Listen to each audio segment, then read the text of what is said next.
Welcome to Equip Daily Bible Studies. I'm your host, Brad DuFault, and we've been looking at the book of Ephesians, learning about the truth everyone needs. Now, I usually like to make these videos so you could just watch one and it'll make total sense. You don't need to see the ones before it. Unlike a Marvel movie, where if you didn't watch the 20 movies before, you're going to be a little lost.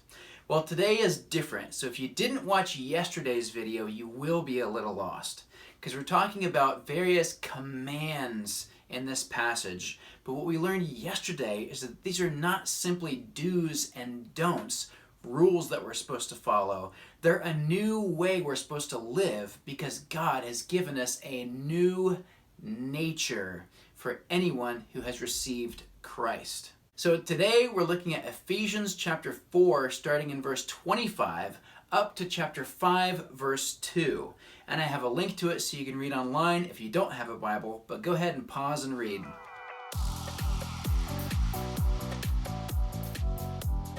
It talked about lying, being angry, stealing, how we use our words, and then he brings it all together in chapter 5, verses 1 and 2. What do all these things have in common? It says we should imitate God in everything you do because you're his dear children. So God has loved us. We should be like God in how we act. How? It says live a life filled with love, following the example of Christ. He loved us and offered himself as a sacrifice for us. That's what all these have in common, is it's a way to love other people. In the Bible, love is not a feeling that you feel towards somebody. It's something that you do. It's good that we do for other people, even if it costs us. That's what Jesus' love was like. He died so we could be forgiven, so we could have eternal life, even though it cost him a tremendous amount of suffering. He still did it anyway, and that's the example we have to follow. At the heart of that example is being a giver rather than a taker. You see, a giver is willing to do good for other people, even if it costs them. That's the Bible's version of love.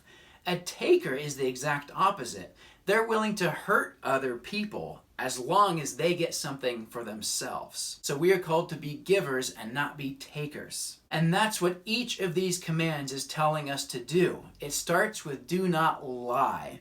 The person who lies, it's like they don't care that they're tricking the people around them, that they're giving them bad information, as long as that lie makes it so that they don't get in trouble, or so that they look cool, or if it's a rumor that makes other people look bad, it'll make them look better. Now, when we were looking at Jesus' teaching on the hill, we did a whole lesson on honesty, so you can go to that video if you want more detail about lying versus honesty. The next thing he says is do not let anger control you. The person who is controlled by anger is only thinking about themselves and about how they feel. I feel this way inside, so therefore I'm going to go up to you and just yell at you and just freak out on you. Or nowadays, it's actually more like, I'm really angry, so I'm going to...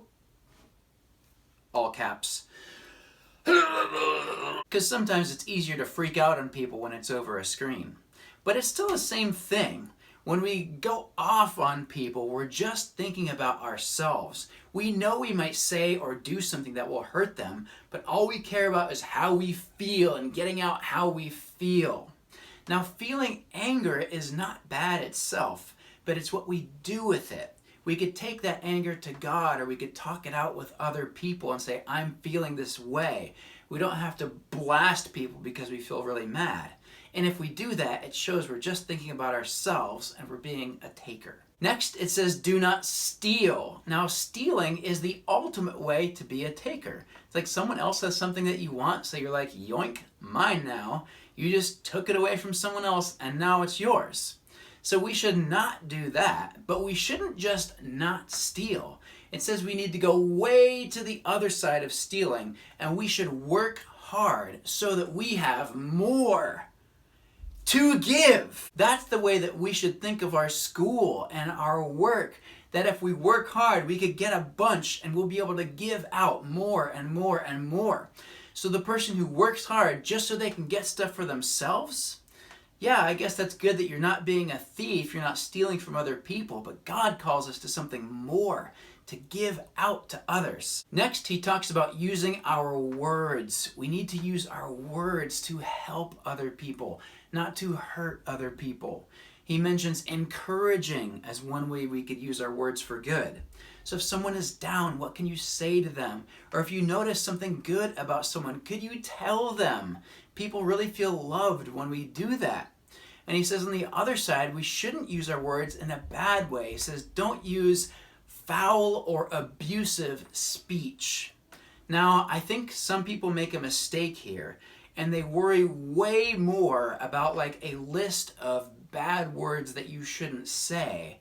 And then they don't worry so much about what it's really saying. That is, we should use our words to heal and to help. I really don't think this is saying you can use this one word that means poop, but don't use this other word that also means poop. He's saying we should use our words to help others. So before you say that thing, yeah, people might laugh at that thing you have to say about someone else, but if it's going to tear them down, just don't do it.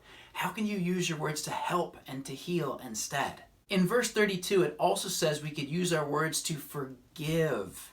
Now, we spent almost a whole video looking at that verse, so here's the link to that if you want to watch that. We just didn't have time to get into all the details with all these commands today. In fact, the whole rest of chapter 5 and the first part of chapter 6 of Ephesians is on this same topic. All sorts of different ways where we should be a giver, not a taker. So we're going to skip over those, and then next time we're going to start talking about the devil. That'll be really interesting. Make sure you tune in to that.